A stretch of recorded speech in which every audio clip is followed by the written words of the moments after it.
بسم الله الرحمن الرحيم الحمد لله والصلاة والسلام على رسول الله وعلى آله وأصحابه أجمعين أما بعد ناظرین کرام السلام علیکم ورحمۃ اللہ وبرکاتہ۔ مسلمان کے شب و روز کے عنوان سے اس پروگرام کے ہمراہ ہم آپ کی خدمت میں حاضر ہیں۔ آج کی اس ملاقات میں ہمارا موضوع گفتگو ہے آزمائش، یعنی اللہ سبحانہ و تعالی نے انسان کو اس دنیا میں بھیجا ہے زندگی کی نعمت دے کر، تو انسان کی یہ تمام زندگی یہ اس کے لیے اس کے خالق و مالک اللہ عز و جل کی جانب سے امتحان ہے، آزمائش ہے۔ قرآن کریم میں اللہ سبحانہ و تعالی نے ارشاد فرمایا، الذی خلق الموت والحیات لیبلوکم ایکم احسن عملا، وہی اللہ ہے جس نے پیدا فرمایا ہے موت کو اور زندگی کو، تاکہ وہ تمہیں آزمائے کہ تم میں سے وہ کون ہے کہ جو اچھے کام کیا کرتا ہے۔ تو یہاں بطور خاص اس آیت میں ایک یہ بات بھی انتہائی قابل غور ہے کہ اس آیت میں اللہ سبحانہ و تعالی کی طرف سے موت کا تذکرہ پہلے کیا گیا اور زندگی کا تذکرہ بعد میں کیا گیا، حالانکہ زندگی پہلے ہے اور پھر اس کے بعد موت ہے، دوسری دنیا ہے، دوسری زندگی ہے، برزخ کی زندگی، آخرت کی زندگی۔ لیکن اللہ کی طرف سے زندگی کی بجائے موت کا تذکرہ جو پہلے کیا گیا، تو اس میں یہی اہم ترین اشارہ اور یہ عظیم ترین تنبیہ مقصود ہے انسان کے لیے کہ انسان اس حقیقت کو کبھی فراموش نہ کرے کہ یہ زندگی، یہ دنیا کی زندگی، یہ عارضی و فانی ہے، یہ چند روزہ ہے، یہ ہمیشہ کے لیے نہیں ہے، یہ ابدی نہیں ہے، بلکہ ایک روز اس کا اختتام ہو جائے گا۔ اس زندگی کے بعد موت بھی ہے، دونوں چیزیں لازم و ملزوم ہیں کہ جس طرح انسان اور اس کا سایہ، یہ دونوں چیزیں ہمیشہ ایک ساتھ رہا کرتی ہیں کہ انسان اگر دھوپ میں نکلے گا تو یہ ممکن ہی نہیں ہے کہ اس کے ساتھ اس کا سایہ نہ ہو۔ لہذا اگرچہ زندگی پہلے ہے اور موت اس کے بعد ہے، لیکن اللہ کی طرف سے موت کو پہلے ذکر کیا گیا تاکہ انسان اس حقیقت کو ہمیشہ ذہن نشین رکھے، اپنی ہر سانس کے ساتھ اس بات کو یاد رکھے کہ زندگی کے بعد موت بھی ہے، اور پھر موت کے بعد جو کچھ ہے وہ انسان کے لیے اختتام نہیں ہے، بلکہ وہاں دیگر بہت سے معاملات ہیں، وہاں حساب و کتاب وغیرہ کے سلسلے ہوں گے، پھر یا ہمیشہ کے لیے کامیابی اور یا خدا نخواستہ ناکامی و بربادی۔ تو یوں پہلی آزمائش تو انسان کے لیے یہی ہو گئی کہ انسان اس حقیقت کو ہمیشہ یاد رکھے کہ یہ دنیا یہ تو مسافر خانہ ہے، یہ دنیا ہمیشہ رہنے والی جگہ نہیں ہے۔ انسان کو چاہیے کہ یہ جو چند روزہ زندگی ہے اور یہاں کی یہ جو روشنیاں اور جو رنگینیاں ہیں، انسان ان چیزوں سے اپنا دل نہ لگائے، کیونکہ یہ سب کچھ فانی ہے، یہ عارضی ہے، یہ سب کچھ ختم ہو جانے والا ہے۔ اور اسی طرح فرمایا قرآن کریم میں سورۃ الکہف میں فرمایا کہ اِنَّا جَعَلْنَا مَا عَلَى الْأَرْضِ زِينَةً لَهَا لِنَبْلُوَهُمْ أَيُّهُمْ أَحْسَنُ عَمَلًا وَإِنَّا لَجَاعِلُونَ مَا عَلَيْهَا صَعِيدًا جُرُزًا۔ فرمایا اللہ سبحانہ و تعالی نے کہ ہم نے اس زمین پر جو کچھ بھی بنایا ہے، یہ سب کچھ تو زینت کا سامان ہے، کہ دنیا میں اللہ کی طرف سے انسان کے لیے یہ اس قدر نعمتیں، یہ زندگی کی نعمت، یہ صحت و تندرستی کی نعمت، اور اللہ نے انسان کو لباس کی نعمت سے نوازا، اور پھر یہ کہ انسان کی یہ قوت گویائی اور یہ قوت بینائی اور یہ قوت سماعت اور سوچنے سمجھنے کی یہ قوتیں اور یہ صلاحیتیں، پھر اس کے علاوہ یہ کہ انسان کے ارد گرد یہ جو اللہ کی بنائی ہوئی دنیا ہے اور یہ جو کائنات ہے اور یہ زمین و آسمان، تو فرمائے کہ زمین میں جو کچھ بھی ہے یہ زینت ہے، کہ زمین میں یہ درخت اور یہ کہ زمین میں یہ دریا اور یہ گہرے گہرے سمندر اور یہ اونچے اونچے پہاڑ، تو یہ تمام چیزیں اور یہ رنگ برنگے جانور اور حیوانات و مخلوقات، یہ سب کچھ اللہ کی طرف سے زینت ہے، یہ زینت کا سامان ہے، اور یہ سب کچھ زینت اللہ کی طرف سے جو یہ چیزیں پیدا کی گئی ہیں اور جن چیزوں کو بطور زینت بنایا گیا ہے اللہ کی طرف سے اس زمین میں، تو یہ بے مقصد نہیں ہے، بلکہ اس کا مقصد ہے، اور وہ مقصد کیا ہے؟ اسی آیت میں ساتھ ہی فرما دیا کہ لِنَبْلُوَهُمْ أَيُّهُمْ أَحْسَنُ عَمَلًا، تاکہ ہم انسانوں کا امتحان لیں، انسانوں کو آزمائش میں ہم مبتلا کریں۔ کیا ہے وہ آزمائش؟ کہ کون ہے ان میں سے کہ جو اچھے کام کیا کرتا ہے۔ وَإِنَّا لَجَاعِلُونَ مَا عَلَيْهَا صَعِيدًا جُرُزًا، اور یقیناً ہم اس زمین کو پھر بنا دینے والے ہیں صاف میدان اور ہموار مقام۔ یعنی آج تو زمین میں چہار سو ہر طرف یہ رنگینیاں اور یہ روشنیاں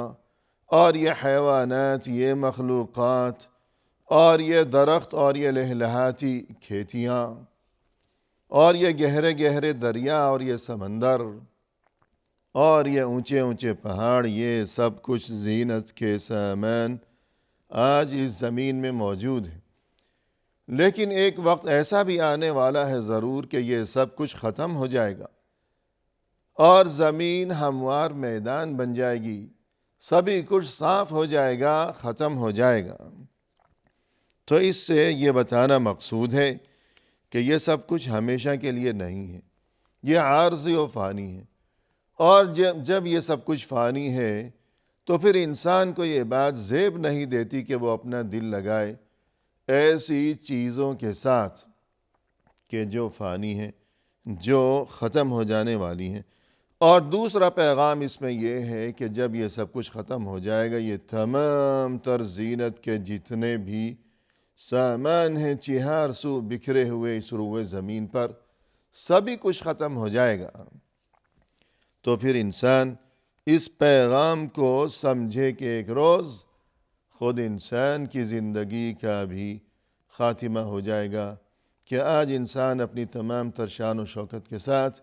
جو اس دنیا میں چلتا پھرتا ہے، اس زمین پر گھومتا پھرتا ہے، کہ اگر اللہ نے اسے نعمتوں سے نواز رکھا ہے تو اسے اس بات کو کبھی فراموش نہیں کرنا چاہیے کہ یہ تمام نعمتیں، یہ شان و شوکت، یہ سبھی کچھ عارضی ہیں۔ انسان کی زندگی بھی عارضی ہے، اگر کوئی خوشی میں ہے، راحت میں ہے، تو اس کی راحت بھی عارضی ہے، اگر کوئی تنگ دستی میں ہے، پریشانی میں ہے، فقر و فاقے میں ہے، تو اس کی یہ تکلیف بھی عارضی ہے، سبھی کچھ ختم ہو جائے گا۔ تو قرآن کریم کی یہ جو آیت ہے سورۃ الکہف کی، اِنَّا جَعَلْنَا مَا عَلَى الْأَرْضِ زِينَةً لَهَا لِنَبْلُوَهُمْ أَيُّهُمْ أَحْسَنُ عَمَلًا، اور پھر اس کے بعد یہ کہ وَإِنَّا لَجَاعِلُونَ مَا عَلَيْهَا صَعِيدًا جُرُزًا، یہ جو آیت ہے ہمیں یہ بات بھی معلوم ہونی چاہیے کہ یہ دونوں آیتیں یہ سورۃ الکہف کی ابتدائی 10 آیتوں میں سے ہیں، آیت نمبر 7 اور آیت نمبر 8، اور ہمیں بھی بطور خاص ان آیتوں کے معنی و مفہوم میں غور اس وجہ سے کرتے رہنا چاہیے، اور یہ کہ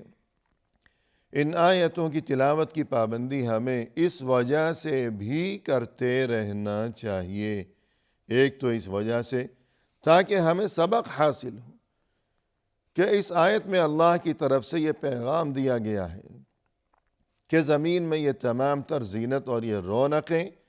یہ تمہارے لیے بطور آزمائش ہیں کہ تم میں سے وہ کون ہے کہ جو ان زینتوں میں کھو جانے کی بجائے اچھے کام کیا کرتا ہے، جو رونقوں میں گم ہو جانے کی بجائے اور غفلت کا شکار ہو جانے کی بجائے جو اپنے اللہ کو یاد رکھتا ہے ہر قدم پر، ہر مرحلے پر اور زندگی کے ہر معاملے میں۔ اور دوسرا پیغام یہ ہے کہ یہ سبھی کچھ ختم ہو جائے گا، تو اسی طرح تمہاری زندگی کی یہ رونقیں اور یہ بہاریں یہ بھی ختم ہو جائیں گی۔ ایک تو اس وجہ سے ان دونوں آیتوں کو یاد رکھنا چاہیے، ان میں غور و فکر کرتے رہنا چاہیے، اور مزید یہ کہ دوسری وجہ بھی ہے، وہ یہ کہ رسول اللہ صلی اللہ علیہ وسلم نے ارشاد فرمایا، من حفظ 10 آیات من اول سورة الکہف عصم من الدجال، جس کسی نے سورۃ الکہف کی ابتدائی 10 آیات زبانی حفظ کی ہوں تو وہ دجال کے فتنے سے محفوظ رہے گا، اسے دجال کے فتنے سے بچا لیا جائے گا اللہ کی طرف سے۔ تو یہ دجال کا فتنہ جو کہ قیامت کے قریب ظاہر ہوگا اور جو کہ بہت ہی بڑا فتنہ ہوگا، رسول اللہ صلی اللہ علیہ وسلم ہمیشہ دجال کے فتنے سے اللہ کی پناہ طلب کیا کرتے تھے، اور یہ کہ اپنے صحابہ کرام کو، اپنی امت کو بھی آپ صلی اللہ علیہ وسلم نے ہمیشہ یہی تاکید و تلقین فرمائی کہ ہمیشہ ہر کوئی اللہ کی پناہ طلب کرتا رہا کرے دجال کے فتنے سے۔ بلکہ اس سے بھی بڑھ کر یہ کہ رسول صلی اللہ علیہ وسلم نے فرمایا کہ مجھ سے پہلے بھی جتنے انبیاء کرام علیہم السلام گزرے ہیں، ہر نبی نے اپنے دور میں اپنی امت کو دجال کے فتنے کے بارے میں خبردار کیا ہے اور اس سے ڈرایا ہے۔ تو ان 10 آیات کے بارے میں، سورۃ الکہف کی ابتدائی 10 آیات کے بارے میں رسول اللہ صلی اللہ علیہ وسلم نے یہ ارشاد فرمایا ہے کہ جس کسی نے یہ 10 آیتیں حفظ کر لیں تو وہ انشاءاللہ دجال کے فتنے سے محفوظ رہے گا۔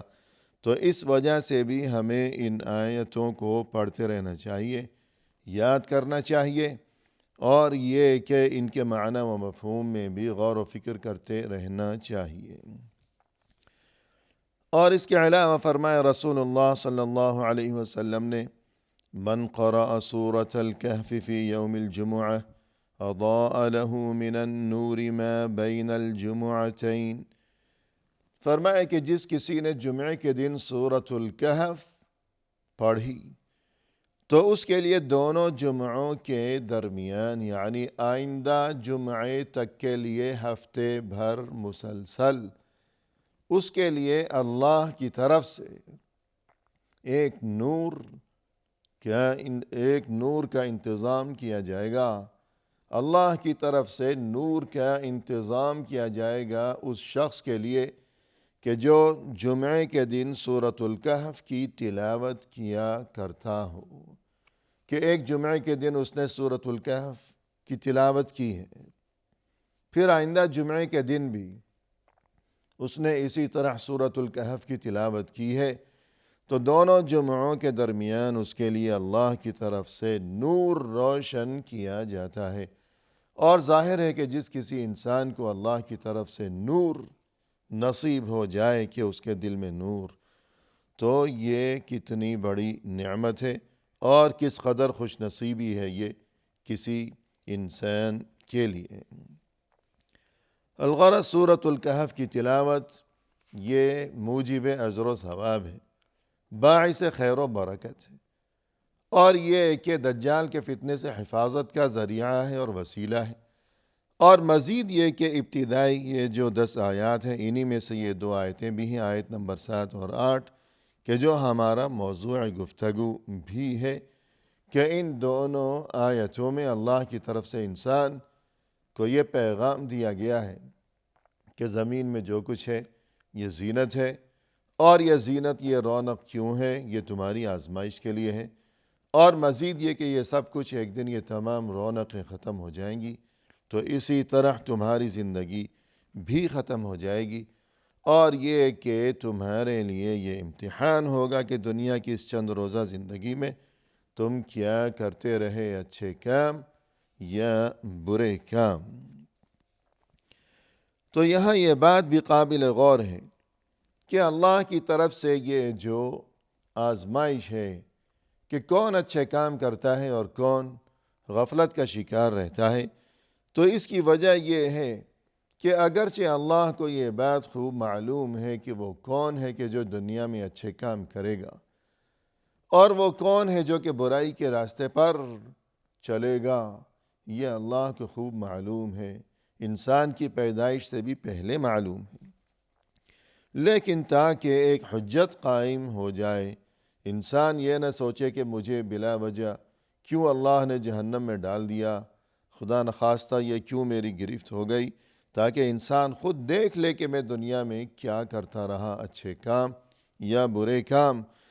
فرمائے کہ لیمیز اللہ الخبیث من الطیب، تاکہ اس طرح یعنی اس آزمائش کے ذریعے اللہ جدا کر دے برے کو اچھے سے، جو برا انسان ہے وہ الگ ہو جائے، اور جو طیب یعنی اچھا انسان ہے وہ الگ ہو جائے، دونوں میں تمیز ہو جائے، دونوں میں فرق ہو جائے۔ جیسا کہ ایک موقع پر فرمایا قرآن کریم میں،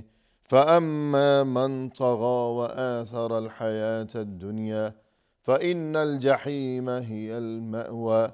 وَأَمَّا مَنْ خَافَ مَقَامَ رَبِّهِ وَنَهَى النَّفْسَ عَنِ الْهَوَى فَإِنَّ الْجَنَّةَ هِيَ الْمَأْوَى۔ جس کسی نے سرکشی دکھائی اور دنیا کی زندگی کو اس نے ترجیح دی آخرت کے مقابلے میں اور اللہ کے احکام کے مقابلے میں،